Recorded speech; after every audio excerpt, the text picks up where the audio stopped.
Hiya, it's Alia here. This is my major sketchbook. So I'll talk you through the first page. I did a little visit to Glenvivian, trying to get my primary imagery down. These are my start on the 20-day drawing task. So looking at ink, fine liner. I had to go with some watercolour. I found this one actually really fun because I don't tend to use colour often, so when I did, thoroughly enjoyed it. And then the next little trip I done was the Swansea Museum, and again, because then I was looking at birds as well, it was like super interesting because they had a lot of dermataxi birds there. So yeah, done some more drawing in response to that visit. Again, watercolour, no colour, ink, fine liner. Then did another little visit then to the Botanical Gardens. They did a bird of prey show, which I thoroughly enjoyed, so here are the photographs from that time. And then moving on to that, really, I thought it'd be interesting to make a colour palette through nature, through the images that I've taken of the birds. Through using Adobe Swatch Editor. Definitely enjoyed it, did some watercolour swatches, great stuff. And then at this point then I started realising what was the turning point for my project. So I realised the beginning of it was looking, well, it restarted in lockdown really, where I was really envious when I often sit at my desk and then I used to look out and see the birds all roaming about and free, and that's what I wanted. And then that led me to the Welsh folk stories, and through that I discovered that it's bad luck to have birds in the house, which the irony is a lot of our designs and what we do, we have a lot of interior and decorative things that have got birds on it, so that definitely made me chuckle a bit. These are some wallpaper samples. Then this led me on to trends then. Definitely was interested in the minimalistic home. This is definitely trending right now. These chairs in particular. This lady right here, I thought it was a really interesting take on using the shapes as a way of abstracting female bodies, and I thought that was like a really beautiful way of using shapes in doing that. So yeah. And then that led me on to Axel. He's a designer. He's definitely come to the forefront after working with Kim Kardashian. This was already trending, but seeing as she's got such a big, she's got a massive exposure to everyone, this definitely brought to the front of the fact of minimalistic homes. It's definitely, black and white, toned down, which I really like. And then again, this is just following through from the last page. I think this is where it starts shifted my colour palette actually into black and white. I mean, you can't go wrong. It's classic colour, monochromatic, it's clean, it's slick. And then these are the actual videos that I did, but I freeze framed them from the memorations that I caught and just digitally drawn them. And then it only seemed fitting then to look at different artists in how they drew through sound. So this is one of the artists. And then again, these are some of the inspirations I was looking at.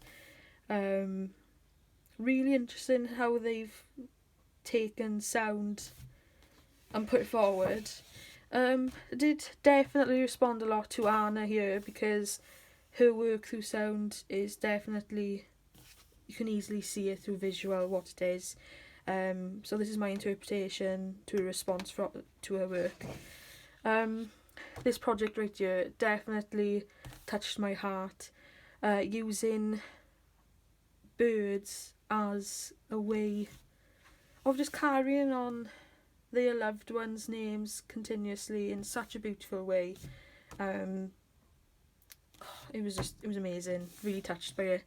And then I thought it'd be interesting then, because we all got some form of connection to birds, so it'd be really interesting as a class task. So I had everyone to write down, there's no right or wrong answers. I just wanted to see, out of interest, what did people think when they saw these birds. So this was just a little task for me. And then I took an interest in glass and definitely fell in love with this because they were able to show depth within like landscape through multiple layers of glass. and I've always had an interest in shadow play, and I felt this worked perfectly with glass and shadow play because the transparency allows the shadow poke through, which I know I could have through natural lighting through playing about there. And this is a paper artist. Can definitely see the murmuration going through there, so I just wanted to respond to it, so I did some dot drawings digitally. And then I really enjoyed actually making films and things in response, because I could create shadows from the projector, which was like beautiful. And I noticed when I started putting like, you know, my laser cutters on top of each other, they were, you know, abstract, you know, circular motions, and they were looking like they were in flight, just like the murmuration. This is just a direct little drawing I did straight from that. And then these are my visualizations that I've done.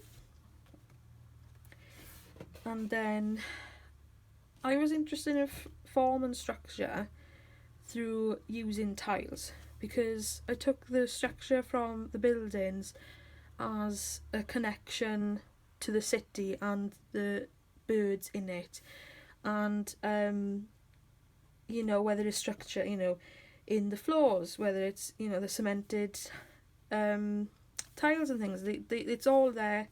And this artist definitely inspired that, because he grew up moving from different cities, and he saw the connection between nature and the animals that live in that environment.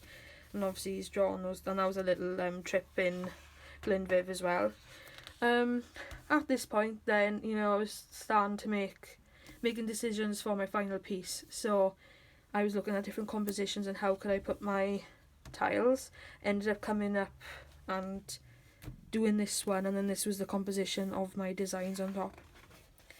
And then this was me just trying to consider, was I gonna put some glass pieces in, because it would have been nice for different levels.